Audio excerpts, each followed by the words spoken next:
बिस्मिल्लाहिर्रहमानिर्रहीम। अस्सलामुअलैकुम वरहमतुल्लाहि वबरकातुहू। जमात हश्तुम की तालिबात, उम्मीद है आप सब खैरियत से होंगी।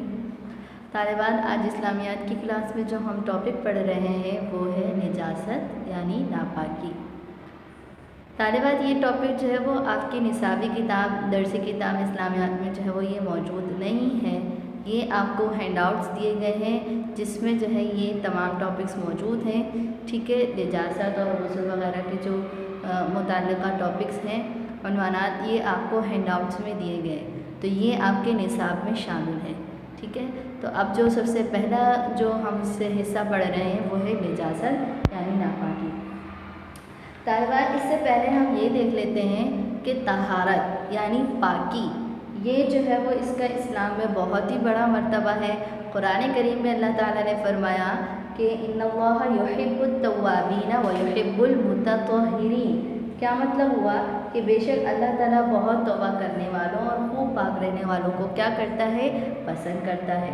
और इसी तरह आप सल्लल्लाहु अलैहि वसल्लम ने भी पाकी पर क्या दिया है, ज़ोर दिया है। और क्या फरमाया, अत्तहुरू शतरुल ईमान, कि पाकीज़गी ईमान का क्या है, हिस्सा है। तो इन दलाइल से ये बात जो है वो वाज़ेह होती है कि हर मुसलमान का फ़र्ज़ है कि वो ज़ाहिर को भी पाक साफ़ रखे और बातिन को भी पाक साफ़ रखे। अब जो इसकी ज़िद है यानी तहारत की जो ज़िद है निजासत, ठीक है, यानी गंदगी नापाकी, ये क्या है, तहारत की ज़िद है। तो अब चूँकि इस्लाम में तहारत का बहुत बड़ा मर्तबा है और उस दलाइल से, कुरान और हदीस की दलाइल से हमें ये बात जो है वो मालूम होती है कि हर मुसलमान का जो है वो फ़र्ज़ है कि वो अपने आप को यानी ज़ाहिरी तौर पर भी बातिनी तौर पर भी क्या करे, पाक साफ़ रखे। तो अब जो निजासत है उसके बारे में पढ़ना, उसके अक़साम के बारे में पढ़ना, उसके अहकाम के बारे में पढ़ना हम पर लाजिम है, ताकि उसके मुताल्लिक़ा मसाइल जो है वो हमें मालूम हो और उसके मुताबिक जो है वो हम अपने यानी उन अहकाम के मुताबिक जो है वो हम अपनी निजासत को दूर करके पाकी हासिल करें, तहारत हासिल करें। बात समझ आ रही है? तो अब जो है वो सबसे पहले ये देख लेते हैं कि निजासत की कितनी अक़साम हैं। देखिए तालिबात, निजासत की दो अक़साम हैं, यहाँ आपको नज़र आ रहा है। एक होती है निजासत हकीकी और दूसरी किस्म है निजासत हुक्मी, और इस निजासत हुक्मी को हदस भी कहते हैं। बात समझ आ रही है? तो अब सबसे पहले ये देख लेते हैं कि निजासत हकीकी है क्या।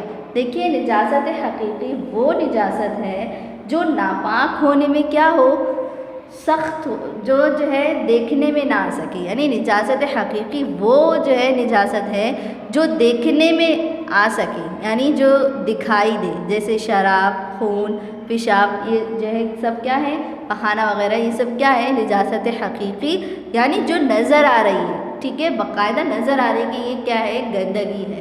और निजासत हुक्मी या हदस कौन सी निजासत है कि जो शरीयत के हुक्म से साबित हो, यानी वो नज़र तो नहीं आ रही, देखने में नहीं आ रही, लेकिन शरीयत के हुक्म से ये साबित है कि वो निजासत क्या है, कि वो क्या है, निजासत है। तो ऐसी निजासत को क्या कहते हैं, निजासत हुक्मी। और इसकी मिसाल देख लें, जैसे कोई बग़ैर वज़ू के है तो ये क्या है, बग़ैर वज़ू के होना, ये क्या है, हदस है, यानी निजासत हुक्मी है। ठीक है, तो ये सब क्या है, निजासत हुक्मी, यानी वो निजासत जो देखने में ना आए, जो नज़र ना आए, बल्कि शरीयत के हुक्म से साबित हो। जबकि हकीकी कौन सी निजासत है कि जो नज़र भी आए, ठीक है, यानी सामने नज़र आए कि क्या है, निजासत है, जैसे शराब, खून, पेशाब, पखाना वगैरह। बात समझ आ रही है? अब हम जो है वो निजासत हकीकी की अक़साम देख लेते हैं। निजासत हकीकी की दो अक़साम हैं, एक है निजासत गलीज़ा और एक है निजासत खफ़ीफ़ा। निजासत गलीज़ा कौन सी निजासत है कि देखिए, ये वो निजासत है जो नापाक होने में क्या हो, सख्त हो, और क्या हो, ज़्यादा हो। जो नापाक होने में क्या हो, सख्त हो और ज़्यादा हो, जैसे आदमी का पेशाब वगैरह, ठीक है, जानवरों का पखाना, हराम जानवरों का पेशाब, आदमी और जानवरों का बहता हुआ खून, ठीक है, शराब, मुर्गी और बत्तख की बीट, इसी तरह दूध पीते बच्चे का जो है वो पेशाब या पखाना, ये सब कौन सी निजासत है, निजासत गलीज़ा, यानी जो नापाक होने में क्या है, सख्त है और ज़्यादा भी है। क्लियर? अब निजासत खफ़ीफ़ा कौन सी निजासत है कि ये वो निजासत है जो नापाक होने में क्या हो, हल्की हो और क्या हो, कम हो। यानी जो नापाक होने में हल्की हो और कम हो वो निजासत कौन सी है, निजासत खफ़ीफ़ा। खफ़ीफ़ा का मतलब क्या होता है, हल्की। ठीक है, तो इसमें क्या मिसालें लेंगे, हलाल जानवरों का जो है वो पेशाब वगैरह, ठीक है, और हराम परिंदों के जो है वो बीट वगैरह, ये सब क्या है, निजासत खफ़ीफ़ा। अब हम ये देख लेते हैं कि निजासत गलीज़ा और खफ़ीफ़ा के हुक्म में क्या फ़र्क है। ठीक है, देखिए इन दोनों किस्म की नापाकियों के हुक्म में जो है वो ये फ़र्क है कि जो निजासत खफ़ीफ़ा है यानी हल्की निजासत जो है वो चौथाई कपड़े या चौथाई उज़्व तक जो है वो क्या है, माफ़ है, और जो निजासत गलीज़ा है वो इतनी मकदार में माफ़ नहीं है, यानी वो चौथाई कपड़े या चौथाई उज़्व तक जो है वो माफ़ नहीं है, बल्कि निजासत गलीज़ा अगर गाढ़ी है, गाढ़ी यानी सॉलिड है, ज़्यादा है, सख्त है, जैसे पाखाना, ठीक है, तो वो 3 ग्राम वज़न तक जो है वो क्या है, माफ़ है। और अगर पतली है यानी जैसे शराब वगैरह, तो ये हथेली के गहराव के बराबर जो है वो माफ़ है। यानी हम जो अपना चुल्लू बनाते हैं हाथ का, जैसे ये देखिए मैं आपको दिखाती हूँ, ये जो हम जो है वो चुल्लू बनाते हैं, ठीक है, ये हमने चुल्लू बनाया, तो ये जो गहराव है हमारा, ठीक है, यहाँ तक अगर निजासत गलीज़ा पतली है, क्या है, पतली है, तो जैसे शराब पेशाब वगैरह ये पतली निजासत है, तो ये का कितनी मकदार में माफ़ है, यानी जो ये हमारा हम जो हथेली यूँ करते हैं तो इसका जो गहराव बनता है इतनी मकदार में जो है वो क्या है, माफ़ है। और अगर जो है वो ज़्यादा है यानी गाढ़ी है, सॉलिड है, तो फिर जो है वो 3 ग्राम वज़न तक जो है वो निजासत गलीज़ा माफ़ है। ये निजासत गलीज़ा की बात हो रही है, जबकि निजासत खफ़ीफ़ा यानी जो हल्की निजासत है वो चौथाई कपड़े या चौथाई उज़्व तक माफ़ है। बात समझ आ रही है?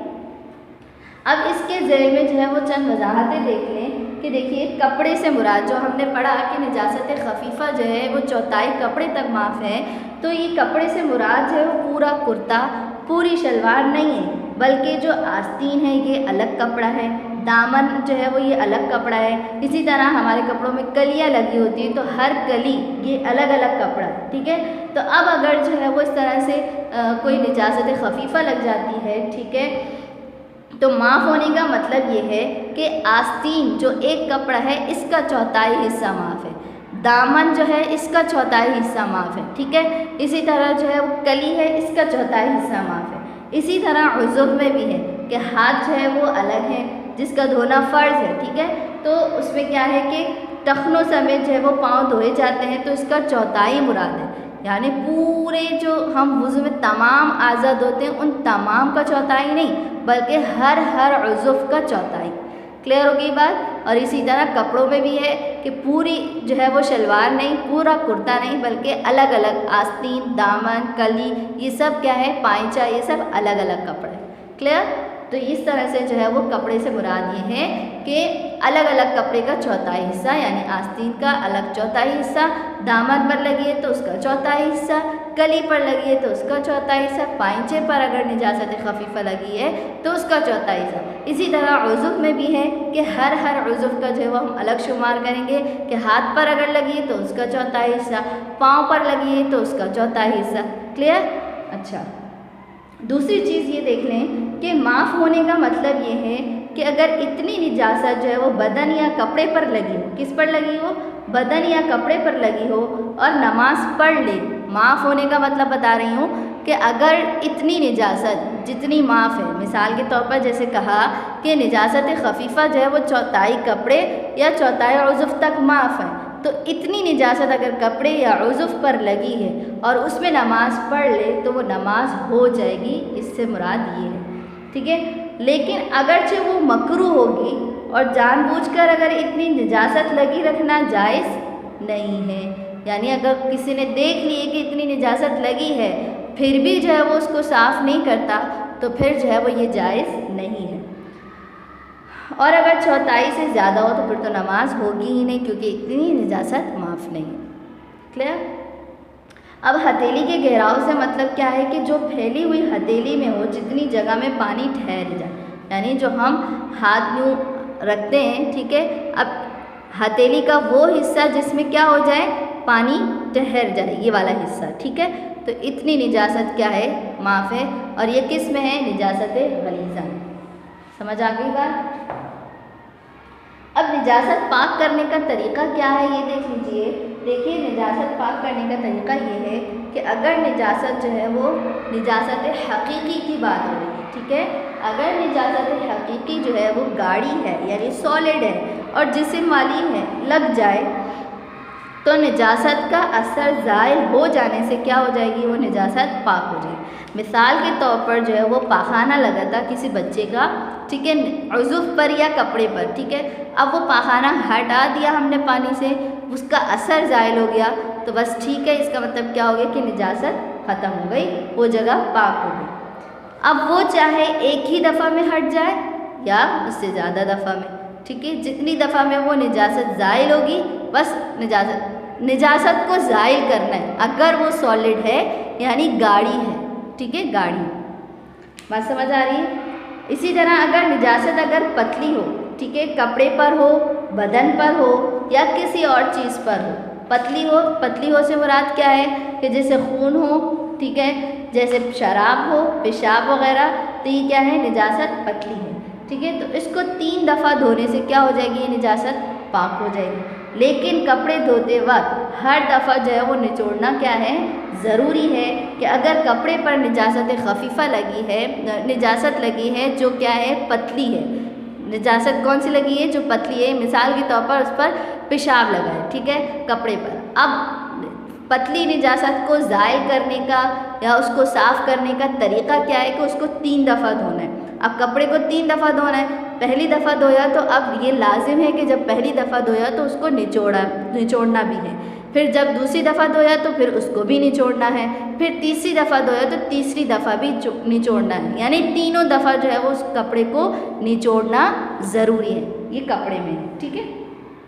अब जो चीज़ें धोने में निचोड़ी नहीं जा सकती, मसलन तख्त हो गया, तांबे हो गए, पीतल हो गए, स्टील हो गया, एल्युमिनियम वगैरह के जो बर्तन होते हैं, ठीक है, इसी तरह बिछाने के लिए मोटे मोटे गद्दे, फर्श की दरी या कालीन, टाट, प्लास्टिक और रबड़ के जूते, चप्पल वगैरह, तो इनको पाक करने का तरीका ये है कि एक मर्तबा धोकर छोड़ दें, ठीक है, थोड़ी देर के लिए छोड़ दिया, जब उसका पानी जो टपकना है, वो पानी जो उससे टपकता है कतरा कतरा करके, वो बंद हो जाए, तो फिर क्या करें, दूसरी बार धो लें, क्योंकि ये चीज़ें ऐसी हैं जिसको निचोड़ा नहीं जा सकता, जिसका पानी निकाला नहीं जा सकता निचोड़ कर, ठीक है।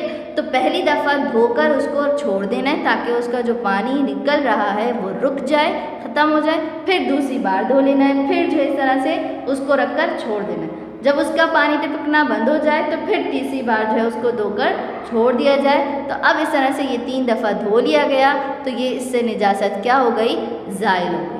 बात समझ आ रही है। एक दफ़ा दोबारा से सुन लें कि अगर निजासत जो है वो सख्त है, गाढ़ी है, यानी सॉलिड है, मिसाल के तौर पर पाखाना, तो अगर वो कहीं पर भी लग जाए, चाहे वो कपड़े पर हो, चाहे वो बदन पर हो या फर्श पर हो, तो इसका तरीक़ा क्या है साफ़ करने का कि उसको पानी से ज़ायल किया जाए, यानी हटा दी जाए। अब वो हट गई वो निजासत, तो इसका मतलब वो पाक हो गई वो जगह, या वो उज़ुफ़ पाक हो गई। अब इसके लिए ज़रूरी नहीं है कि वो निजासत जो है वो 3 दफ़ा धुई जाए या फिर जो 4 दफ़ा धुई जाए या 1 दफ़ा, इसके लिए ज़रूरी नहीं। 1 दफ़ा पानी डालने से वो निजासत ज़ायल हो गई तो इसका मतलब वो जगह पाक हो गई।